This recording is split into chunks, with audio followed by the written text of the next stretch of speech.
깊은 바다 심해는 인류가 아직 풀지 못한 수수께끼로 가득한 미정복지라고 하죠. 무궁무진한 자원과 생태계가 존재해 최근에 주목받고 있는 분야 중 하나인데요. 네, 그런데 국내 연구진이 수심 6,000m 아래 바닷속을 걷는 세계 최초의 보행용 심해 탐사 로봇을 개발했습니다. 이게 어떤 로봇이고 향후에는 어떤 일을 하게 될지 자세히 알아보겠습니다. 이번 연구를 진행하신 선박해양플랜트 연구소 수중로봇연구실 전봉환 책임연구원 연결됐습니다. 안녕하십니까? 네, 안녕하십니까? 네, 심해 탐사 로봇 크랩스터 6000, 뭔가 이름에 좀 힌트가 있는 것 같긴 한데요. 이게 어떤 로봇인지 자세히 설명 부탁드리겠습니다. 네, 크랩스트 6000은 사람이 내려갈 수 없는 깊은 바닷속을 사람을 대신해서 탐사하기 위해서 우리나라 해양수산부 국가연구개발사업으로 개발된 로봇인데요. 기존의 수중 로봇들은 배처럼 프로펠러를 이용해서 움직이는데 크랩스트는 개처럼 다리를 이용해서 움직이는 것이 특징입니다. 조금 전에 이제 개처럼 움직인다라고 말씀을 해주셨는데 굳이 다리를 개 모양처럼 만든 이유가 있을까요? 네, 물속에서 잘 움직이기 위해서는 물의 힘을 잘 이용해야 하는데요. 다리를 꽃게 다리처럼 넓적하게 만들므로써 물에 의한 저항력은 줄이고 추진력은 키울 수 있습니다.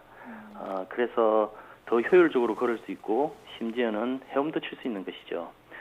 물속에 사는 대부분의 생물체들이 그렇듯이 수중 로봇도 몸과 다리의 모양을 유선형으로 만들면 수중에서 더 적은 힘으로 더 큰 속도로 얻을 수 있는 것입니다. 개처럼 생겼고 또 다리가 그렇게 돼 있다고 해서 저는 개처럼 혹시나 옆으로만 움직이는 게 아닌가 걱정이 됐었는데 조금 전에 화면을 보니까 다양하게 움직이는 것 같습니다. 움직임이 좀 여러 가지 나올 수가 있나요? 네, 크랩스트 6000은 6개의 다리를 이용해서 6가지 다른 방법으로 걸을 수 있습니다. 안정되게 걸으면서 정밀하게 탐사를 할 경우에는 한 다리씩 움직여 조심스럽게 천천히 걷고요. 좀 빨리 가야 할 때는 세 다리씩 움직여 성큼성큼 걸어가기도 합니다. 전후 좌우뿐만 아니라 대각선 방향으로도 걸을 수 있고 선회도 가능합니다. 네. 또 다른 움직임 방법은 유영, 즉 헤엄을 치는 것입니다. 다른 탐사 지역으로 이동할 경우에는 해저 바닥에서 점프한 후 헤엄을 쳐서 이동하는데요. 헤엄치는 것 역시 6가지 이상 다양한 영법을 이용할 수 있습니다. 이 모양의 특성상 다양하게 움직일 수 있는 심해 탐사 로봇이다 이렇게 좀 볼 수 있을 것 같은데 이게 바닷속을 탐사를 한다고 이렇게 볼 수 있지 않습니까? 그렇다면 구체적으로 좀 어떤 일을 할 수 있는 겁니까? 크래프트는 기존의 프로펠러로 움직이는 그런 수중 로봇들이 하기 어려웠던 일들을 할 수 있도록 만들어진 로봇인데요. 예를 들면 조류가 강한 지역에서 조류에 휩쓸리지 않으면서 이동하고 해저를 탐사한다든지 조류는 없지만 부드러운 퇴적 토양으로 형성된 해저를 교란시키지 않으면서 근접 정밀 탐사를 수행한다든지 또는 심해 열수광산 같은 비평탄 지역에 근접해서 탐사하는 것 등을 들 수 있겠습니다. 그런데 이 탐사할 수 있는 것 중에 열수광상 연구에도 활용할 수 있다 이런 내용이 있던데요. 이 열수광상이라는 말이 조금 어렵거든요. 이게 어떤 건가요? 네, 열수광상은 마그마에 의해 데워진 바닷물이 각종 화학 성분과 함께 분출되는 지역인데요. 이 지역에는 화학 물질로부터 직접 에너지를 얻는 독특한 화합성 생태계가 형성되어 있습니다. 생명의 진화를 이해하는 중요한 열쇠로 여겨져서 전 세계적으로 활발한 탐사가 이루어지고 있습니다. 또한 열수에 녹아나온 광물질들이 식으면서 주변에 광상을 형성하게 되는데요. 여기에는 각종 희귀 광물들이 포함되어 있어서 지구 과학적으로도 연구 가치가 클 뿐 아니라 미래의 광물 자원으로도 큰 기대를 모으고 있습니다.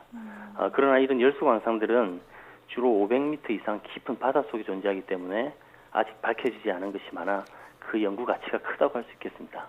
네, 뭐 바다 자원 또 생태계 연구에 크게 좀 활용도가 높을 것 같은데요. 이 크랩스터 6000 이전에 다른 뭐 심해 탐사 로봇이 있었고 앞서서는 뭐 크랩스터 200 모델도 있었다고 알고 있습니다. 네. 이 기존에 있던 것과 비교했을 때 가장 큰 차이점 무엇이라고 볼 수 있을까요? 네, 우리나라에서는 해밀이라는 심해 탐사 로봇이 있었습니다. 네. 지금도 활약을 하고 있는데요.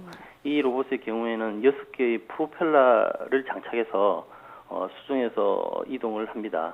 그런데 이런 로봇이 해저에 가까이 가게 되면 프로펠러가 부유물을 일으켜서 주위가 혼탁해지는 경우가 많이 있었습니다.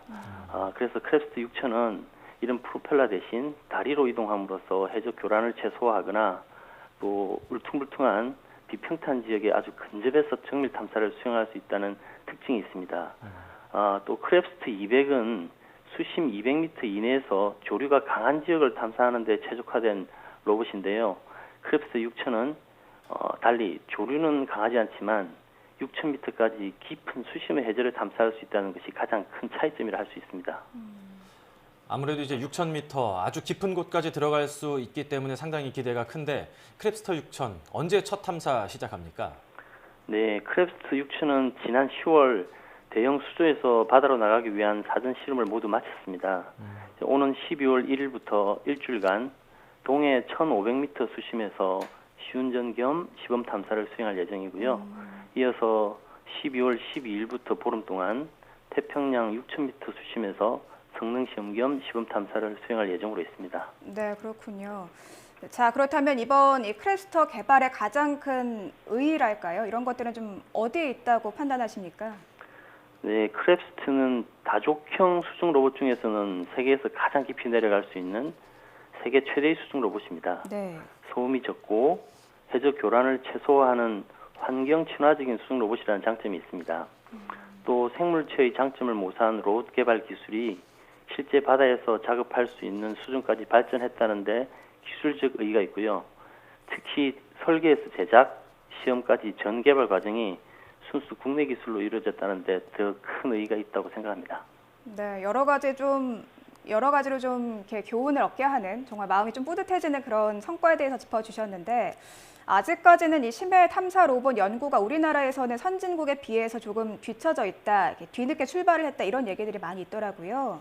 이 다른 나라 비교했을 때 국내의 연구 수준 지금 어느 정도 위치에 와 있다고 보시는지요? 네, 이제 해외에서는 1960년대부터 심해 탐사 로봇을 개발해서 심해를 탐사해온 아주 긴 역사를 가지고 있습니다. 네. 그에 비해서 우리나라는 2000년대에 들어서 본격적으로 심해 탐사 로봇을 개발하기 시작했는데요. 사실 로봇을 개발하는 개발 기술 자체는 우리나라 기술도 세계 수준에 많이 근접해 있습니다. 그러나 이 바다는 특수한 환경이라서 실전 경험이 무엇보다도 중요합니다. 실제 바다에서 탐사를 수행한 경험이 아직 우리에게 많이 부족한데요. 이것이 이제 선진국과의 많이 떨어진 차이점이고요. 앞으로는 실제 바다에서 탐사를 수행하면서 얻은 많은 경험들이 실제 로봇에 피드백돼서 적용되어서 기술 개발이 이루어져야 되는 그런 과제가 남아 있습니다. 미국과 일본이 이제 심해 탐사 로봇에 대한 수준이 상당히 높다 이런 얘기를 들었던 것 같은데 이번 크랩스터 6000으로 우리나라도 수준을 많이 좀 끌어올릴 수 있을 것 같습니다. 심해 탐사 로봇 관련해서 앞으로 연구 계획 어떤지 좀 설명을 해주시죠. 네, 앞서도 말씀드렸듯이 크랩스트의 개발이 완료된 후에는 해양 고고학자나 해양 과학자들께서 많이 활용하시길 바랍니다. 저희 연구개발팀은 지금까지 개발된 크랩스트 관련 기술이 더 많이 활용될 수 있도록 산업체와 협력해서 이 기술들을 상용화해 나갈 계획을 가지고 있고요. 한편으로는 수중 로봇 분야에서 크랩스트 기술이 세계 기술을 선도할 수 있도록 크랩스트의 기능과 성능을 향상시키는 주요 기술들을 계속 개발해서 적용해 나갈 계획입니다. 네. 바닷속 6,000m 그 깊은 바다까지 친환경적으로 연구를 할 수 있고 탐사를 할 수 있는 크랩스터 6000에 대해서 지금까지 선박해양플랜트연구소 수중로봇연구실 전봉환 책임연구원과 이야기 나눴습니다. 오늘 말씀 감사합니다. 네, 감사합니다.